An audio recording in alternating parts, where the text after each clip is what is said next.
Recurring revenue feels safe. That's the promise. Predictable income, monthly retainers, subscriptions stacking quietly in the background. And to be clear, recurring revenue is powerful. But there's a version of it that slowly tightens around your business without you noticing.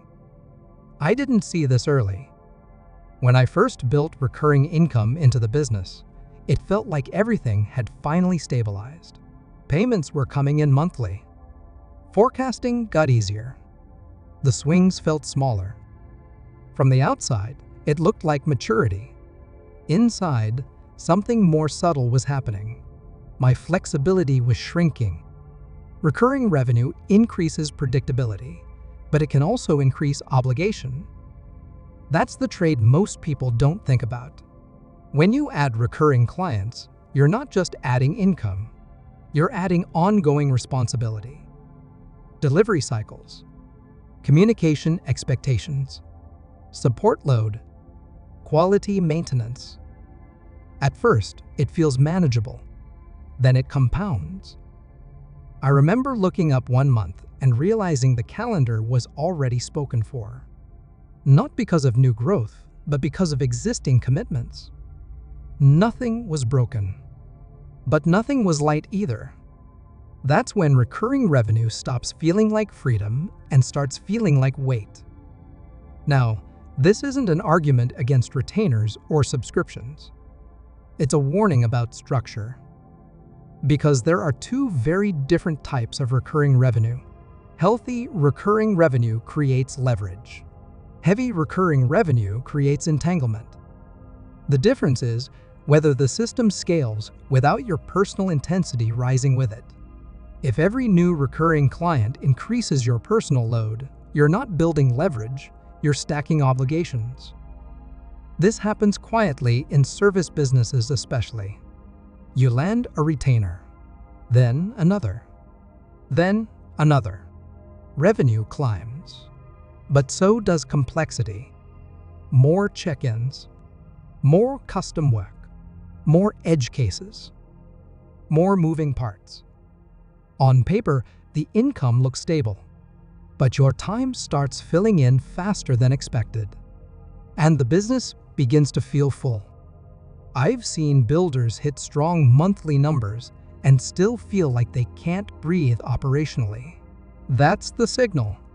Not that recurring revenue is bad, that it's being layered without enough structural separation. There's another trap too: client mix rigidity. When most of your income becomes recurring, you can become psychologically resistant to change. You hesitate to adjust your offer. You hesitate to raise prices. You hesitate to refine positioning. Because so much of your revenue is already locked into existing structures.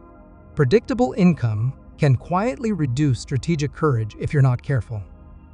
You start optimizing for retention instead of evolution. Retention matters.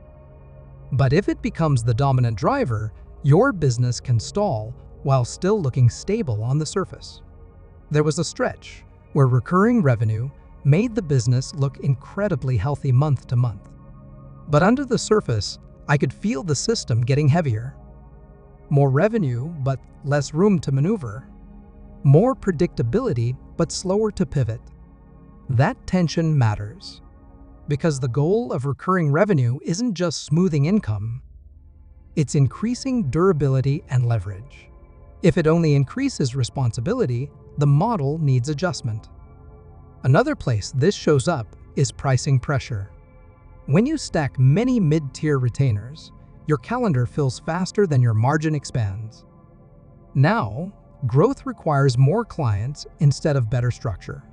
That's when recurring revenue turns into a treadmill. You're not unstable, but you're not free either. Recurring revenue should buy you space, not permanently occupy it. So how do you know if your model is getting heavy? Watch your personal involvement. Watch your calendar density. Watch how hard it feels to add one more client. Watch whether revenue growth is actually increasing your optionality. If income is rising but flexibility is shrinking, Something is off structurally. The strongest recurring models have three characteristics. First, delivery is systemized. Not fully automated, but clearly repeatable without constant reinvention. Second, pricing expands faster than complexity. Each new client improves margin, not just revenue. Third, client concentration stays balanced. No single account quietly dominates the structure. When those three align, recurring revenue becomes powerful. When they don't, it becomes sticky. There's also a mindset shift that has to happen as you scale recurring income. Early on, you chase retention at all costs. Later, you manage portfolio quality. That means being willing to let misaligned clients go, tighten who you serve, refine delivery scope, raise pricing when the system supports it.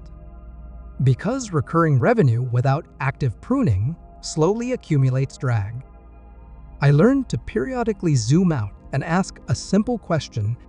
If I rebuilt this client base today, would I structure it the same way? That question reveals a lot. Because what often happens is gradual accumulation, not intentional design. And systems built through accumulation eventually feel heavier than systems built through design. Recurring revenue is powerful, but only when it increases leverage faster than it increases responsibility. That's the balance. So if your monthly income looks strong, but the business feels tighter than it used to, don't panic. Just audit the structure. Look at where personal load is rising. Look at where complexity is stacking. Look at whether pricing is keeping pace with responsibility. Because the goal isn't just predictable income, it's predictable income that still gives you room to think, move, and adjust. Recurring revenue is a tool. Used well, it stabilizes and strengthens your income system. Used carelessly, it slowly fills every available inch of operational space. And the difference usually isn't visible on the revenue line. It's visible in how the business feels to run every week.